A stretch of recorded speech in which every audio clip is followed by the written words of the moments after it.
నాకు బాధ కలిగిన దేశమందు దేవుడు నన్ను అభివృద్ధి పొందించెను. ఆదికాండం 41వ అధ్యాయం 52వ వచనం. బయట వర్షం కురుస్తోంది. ఒక కవి కిటికీ దగ్గర నిలబడి బయటకు చూస్తున్నాడు. వర్షపు చినుకులు కుండపోతగా పడుతూ భూమి మీద దరువులు వేస్తున్నాయి. అయితే కవి కంటికి కనిపించే వాన చినుకుల కంటే మరెన్నెన్నో ఊహలు అతని మనసులో మెదులుతున్నాయి. తడిసిన నేలలో నుండి పుట్టుకొచ్చే వేల కొద్దీ పూలని, అవి వికసించి ఆ ప్రదేశాన్నంతటినీ రంగులతోనూ సువాసనతోనూ నింపడం అతడు చూస్తున్నాడు. అతని పెదవులపై ఒక పాట ఉదయించింది. నాకైతే ఈ వాన వాన కాదు, పూలవానే.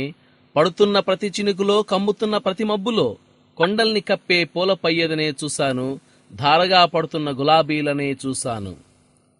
దేవుడు శిక్షిస్తున్న కొందరు దేవుని పిల్లలు ఇప్పుడు అంటున్నారేమో, దేవా, ఈ రాత్రి నా మీద ఇంత వాన కురిపిస్తున్నావెందుకు? శోధనలు, నేను భరించగలిగినంతకంటే కష్టమనిపించే వర్షాలు, నేను అనుకున్నవన్నీ తారుమారైపోతుంటే నిరాశలు జల్లుగా నా మీద కురుస్తున్నాయి. ఎడబాటులు, వియోగ దుఃఖాలు ఏకధారగా పడుతూ ఆ శ్రమల తీవ్రతకి నా హృదయం కంపించిపోయేలా చేస్తున్నాయి.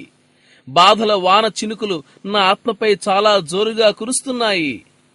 ఇలా నువ్వు మొరపెడుతుంటే, దేవుని బిడ్డ, నువ్వంటున్నది పొరపాటు. నీ మీద పడేది వాన కాదు, ఆశీర్వాదాల వానే అది. నువ్వు కేవలం నీ పరమతండ్రి మాటని నమ్మితే నిన్ను బాధించే వర్షమే నీలో ఆత్మీయ పుష్పాలు పూసేలా చేస్తుంది. శిక్ష పొందని ప్రశాంతమైన నీ గత జీవితంలో ఎన్నడూ లేనంత పరిమళము, సౌందర్యము కలిగిన పూలు పూస్తాయి. నీ కంటికి వర్షం కనబడుతుంది నిజమే, పువ్వులు కనిపించడం లేదా? శోధనల్లో చిక్కుకుని బాధపడుతున్నావు. కాని ఆ శ్రమలలో నీ జీవితపు తోటలో వికసిస్తున్న విశ్వాస పుష్పాల కోసం దేవుడు చూస్తున్నాడు. బాధలకు జడిసి దూరంగా పారిపోతావు. నీ బాధల్లో నీలో పెరిగే ఆ సానుభూతి పుష్పాల కోసం దేవుడు చూస్తున్నాడు. తీవ్రమైన వియోగ బాధ వల్ల నీ హృదయం వాడిపోతుంది. కాని ఆ దుఃఖం నీలో తెచ్చిన లోతైన సమృద్ధి జీవాన్ని దేవుడు చూస్తున్నాడు. నీ మీద కురిసేవి కడగండ్లు కావు. వాత్సల్యం, ప్రేమ, దయా, సహనం, ఇంకా ఆత్మకు సంబంధించిన ధన్యకరమైన వేల కొద్దీ పూలు వానలా కురుస్తున్నాయి.